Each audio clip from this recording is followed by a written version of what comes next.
नमस्कार दोस्तों, स्वागत है आपका अपने YouTube channel study with Dhananjay Mishra पर। आशा करते हैं आप सब बहुत अच्छे होंगे। मेरा नाम है धनंजय मिश्रा। दोस्तों, आज हम चर्चा करेंगे 29 सितंबर से संबंधित महत्वपूर्ण करेंट अफेयर्स के बारे में। तो आइए इस सीरीज को स्टार्ट करते हैं। इस सीरीज का पहला क्वेश्चन है कि हाल ही में राष्ट्रपति द्वारा राजभाषा विधेयक 2020 स्वीकृत करने के बाद जम्मू कश्मीर की नई आधिकारिक भाषा कौन बनी है? तो इसका सही उत्तर है ऑप्शन नंबर डी, उपरोक्त सभी। कश्मीरी, डोगरी, हिंदी। अभी हाल ही में राष्ट्रपति द्वारा राजभाषा विधेयक 2020 स्वीकृत करने के बाद कश्मीरी, डोगरी और हिंदी को जम्मू कश्मीर की आधिकारिक भाषा के रूप में शामिल किया गया है। इससे पहले अंग्रेजी और उर्दू जम्मू कश्मीर की आधिकारिक भाषा थी, लेकिन अब राष्ट्रपति के स्वीकृति के बाद कश्मीरी, डोगरी और हिंदी को जम्मू कश्मीर के आधिकारिक भाषा में शामिल कर लिया गया है। अब जम्मू कश्मीर की कुल 5 आधिकारिक भाषा है: कश्मीरी, डोगरी, हिंदी, अंग्रेजी और उर्दू। जम्मू कश्मीर की 2 राजधानियां हैं। पहला है जम्मू, जो कि शीतकालीन राजधानी है, और दूसरा है श्रीनगर, जो कि ग्रीष्मकालीन राजधानी है। जम्मू कश्मीर के उपराज्यपाल मनोज सिन्हा हैं। जम्मू कश्मीर में लोकसभा सीटों की संख्या 5 है, राज्यसभा सीटों की संख्या 4 है, विधानसभा सीटों की संख्या 114 है। दच्चीग्राम नेशनल पार्क और किश्तवाड़ नेशनल पार्क ये भी आपका जम्मू कश्मीर में ही स्थित है। हिमिस नेशनल पार्क पहले जम्मू कश्मीर में ही था, लेकिन जम्मू कश्मीर से लद्दाख अलग होने के बाद अब हिमिस नेशनल पार्क लद्दाख में स्थित है। आइए अब अगला प्रश्न देखते हैं। दूसरा प्रश्न है कि हाल ही में किसने कैंसर के इलाज के लिए आयुर्वेदिक सूत्रीकरण वाले कीमो रिकवरी किट का शुभारंभ किया है? तो इसका सही उत्तर है ऑप्शन नंबर सी, भगत सिंह कोश्यारी। अभी हाल ही में महाराष्ट्र के राज्यपाल भगत सिंह कोश्यारी ने कैंसर के इलाज के लिए आयुर्वेदिक सूत्रीकरण वाले कीमो रिकवरी किट का शुभारंभ किया है। इस कीमो रिकवरी किट को पुणे में भारतीय संस्कृति दर्शन ट्रस्ट के एकीकृत कैंसर उपचार और अनुसंधान केंद्र द्वारा विकसित किया गया है। आइए अब अगला प्रश्न देखते हैं। तीसरा प्रश्न है कि हाल ही में एडीबी ने किस राज्य सरकार को $300 मिलियन का ऋण देने को मंजूरी प्रदान किया है? तो इसका सही उत्तर है ऑप्शन नंबर ए, राजस्थान। अभी हाल ही में एडीबी ने राजस्थान सरकार को $300 मिलियन का ऋण देने को मंजूरी प्रदान किया है। इस धन का उपयोग राजस्थान के माध्यमिक शहरों में समावेशी जल आपूर्ति और स्वच्छता, बुनियादी ढांचे और सेवाओं को वित्तपोषित करने में किया जाएगा। अब एडीबी ने दिया है, तो एडीबी के बारे में देख लेते हैं। एडीबी का फुल फॉर्म होता है एशियन डेवलपमेंट बैंक। एडीबी का स्थापना 19 दिसंबर 1966 को हुआ था। एडीबी का हेडक्वार्टर मनीला, फिलीपींस में स्थित है, और वर्तमान में एडीबी के अध्यक्ष मसात्सुगु अस्कावा हैं, और एडीबी के सदस्य देशों की संख्या 68 है। आइए अब अगला प्रश्न देखते हैं। चौथा प्रश्न है कि हाल ही में बीसीसीआई के महिला राष्ट्रीय चयन पैनल की चेयरमैन कौन बनी है? तो इसका सही उत्तर है option number b, Neetu David. अभी हाल ही में बीसीसीआई के महिला राष्ट्रीय चयन पैनल की चेयरमैन नीतू डेविड बनी है। यह 5 सदस्यीय पैनल है जिसकी अध्यक्षता नीतू डेविड करेंगी, और इसके जो 4 सदस्य हैं वो आरती वैद्य हैं, रेणु मार्गेट हैं, मीठू मुखर्जी हैं और वी कल्पना हैं। का फुल फॉर्म होता है board of control for cricket in India. BCCI का स्थापना 1928 में हुआ था। बीसीसीआई का हेडक्वार्टर मुंबई में स्थित है, और वर्तमान में बीसीसीआई के अध्यक्ष सौरभ गांगुली हैं। आइए अब अगला प्रश्न देखते हैं।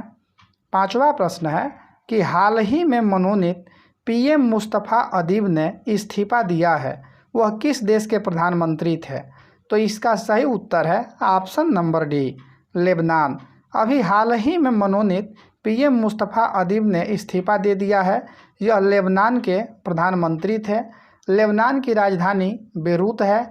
लेबनान की मुद्रा लेबनानी पाउंड है। दोस्तों, अगर आप इस वीडियो का पीडीएफ प्राप्त करना चाहते हैं तो डिस्क्रिप्शन में दिए गए टेलीग्राम के लिंक पर क्लिक करके आप टेलीग्राम ग्रुप को ज्वाइन कर सकते हैं या टेलीग्राम पर study with Dhananjay Mishra search करके भी आप इस ग्रुप को ज्वाइन कर सकते हैं। टेलीग्राम पर प्रत्येक दिन पूर्व की परीक्षाओं में पूछे गए प्रश्नों को क्विज के रूप में सॉल्व कराया जाता है। तो आप टेलीग्राम ग्रुप को ज्वाइन करके और क्विज को सॉल्व करके अपने तैयारी को नई दिशा दे सकते हैं। दोस्तों, अगर आप चैनल पर नए हैं तो चैनल को सब्सक्राइब कर लीजिएगा तथा बेल आइकन को अवश्य दबा लीजिएगा। आइए अब अगला प्रश्न देखते हैं। 6वां प्रश्न है कि हाल ही में किन दो देशों के मध्य G-MAX-20 द्विवार्षिक नौसैनिक अभ्यास संपन्न हुआ है? तो इसका सही उत्तर है option number c, Bharat Japan. अभी हाल ही में भारत और जापान के मध्य G-MAX-20 द्विवार्षिक नौसैनिक अभ्यास संपन्न हुआ है। G-MAX का जो चौथा संस्करण है यह, और यह उत्तरी अरब सागर में संपन्न हुआ है। आइए अब अगला प्रश्न देखते हैं।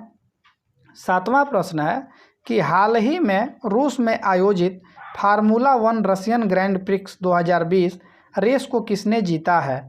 तो इसका सही उत्तर है option number a, Valtteri Bottas. अभी हाल ही में रूस में आयोजित formula 1 Russian Grand Prix 2020 race को वाल्टेरी बोटास ने जीत लिया है, और वाल्टेरी बोटास ये मर्सिडीज के ड्राइवर हैं। दूसरे स्थान पर मैक्स वर्स्टेपन रहे हैं जो कि रेड बुल के ड्राइवर हैं, और तीसरे स्थान पर लुइस हैमिल्टन रहे हैं जो कि मर्सिडीज के ड्राइवर हैं। आइए अब अगला प्रश्न देखते हैं। 8वां प्रश्न है कि हाल ही में किसने चेक ट्रंकेशन सिस्टम के लिए पॉजिटिव पे सिस्टम को लॉन्च किया है? तो इसका सही उत्तर है ऑप्शन नंबर ए, RBI। अभी हाल ही में RBI ने चेक ट्रंकेशन सिस्टम के लिए पॉजिटिव पे सिस्टम को लॉन्च किया है। RBI का फुल फॉर्म होता है reserve bank of India. RBI का स्थापना 1 अप्रैल 1935 को हुआ था। RBI का हेडक्वार्टर मुंबई में स्थित है, और वर्तमान में RBI के गवर्नर शक्तिकांत दास हैं। शक्तिकांत दास RBI के 25वें क्रम के गवर्नर हैं। आइए अब अगला प्रश्न देखते हैं। 9वां प्रश्न है कि हाल ही में डॉक्टर ईसर जज अहलूवालिया का निधन हुआ है, उनका संबंध किस क्षेत्र से है? तो इसका सही उत्तर है ऑप्शन नंबर सी, अर्थशास्त्री। अभी हाल ही में महान अर्थशास्त्री डॉक्टर ईसर जज अहलूवालिया का निधन हुआ है, और यह बहुत ही महान अर्थशास्त्री थी। इनको 2009 में पद्म भूषण से भी सम्मानित किया जा चुका है। आइए अब अगला प्रश्न देखते हैं। 10वां प्रश्न है कि हाल ही में विश्व पर्यटन दिवस कब मनाया गया है? तो इसका सही उत्तर है ऑप्शन नंबर डी, 27 सितंबर। अभी हाल ही में 27 सितंबर को विश्व पर्यटन दिवस के रूप में मनाया गया है, और प्रत्येक वर्ष 27 सितंबर को विश्व पर्यटन दिवस के रूप में मनाया जाता है। विश्व पर्यटन दिवस 2020 का विषय है पर्यटन और ग्रामीण विकास। एक बार फिर से थीम को दोहराते हैं। विश्व पर्यटन दिवस 2020 का थीम है पर्यटन और ग्रामीण विकास। आइए अब कल का प्रश्न देखते हैं, जिसका सही उत्तर बहुत से लोगों ने कमेंट बॉक्स में कमेंट करके बताया था। तो कल का प्रश्न था कि हाल ही में सीएट लिमिटेड का नया ब्रांड एम्बेसडर कौन बना है? तो इसका सही उत्तर था option number b, Aamir Khan. अभी हाल ही में आमिर खान सीएट लिमिटेड के नए ब्रांड एम्बेसडर के रूप में नियुक्त किए गए हैं, और इस प्रश्न का सही उत्तर देने वालों का नाम इस प्रकार है: रितु ओझा जी, संजू पाल जी, प्रीतेश शर्मा जी, कृष्णानंद यादव जी, सर्वेश काजी जी, अमित सिंह जी, आशीष सिंह जी, राहुल प्रजापति जी, अमित कुमार जी, मनीष कुमार जी, सतीश कुमार जी, मनीष कुमार जी। आइए अब आज का प्रश्न देखते हैं, जिसका सही उत्तर आप लोग कमेंट बॉक्स में कमेंट करके बताइएगा। तो आज का प्रश्न है कि हाल ही में किसने असम में भारतीय कृषि अनुसंधान संस्थान का उद्घाटन किया है? तो इसका ऑप्शन दिया गया है, और इसका सही उत्तर आप लोग कमेंट बॉक्स में कमेंट करके बताइएगा। दोस्तों, अगर ये वीडियो आपको अच्छा लगा हो तो इस वीडियो को ज़रूर लाइक कीजिएगा तथा दोस्तों में शेयर कीजिएगा। उम्मीद करते हैं मेरे द्वारा दी गई जानकारी आपको आसानी से समझ में आई होगी, किसी प्रकार के कठिनाइयों का सामना नहीं करना पड़ा होगा। ऐसे ही वीडियो प्राप्त करने के लिए इस चैनल को सब्सक्राइब कर लीजिए तथा बेल आइकन को अवश्य दबा लीजिएगा, ताकि मेरे द्वारा दी गई जितनी भी महत्वपूर्ण वीडियो की अपडेट होती है वो आप तक सही समय पर और आसानी से पहुंचता रहे। आज के लिए इतना ही, दीजिए इजाज़त। मिलते हैं अगले वीडियो के साथ, तब तक के लिए धन्यवाद।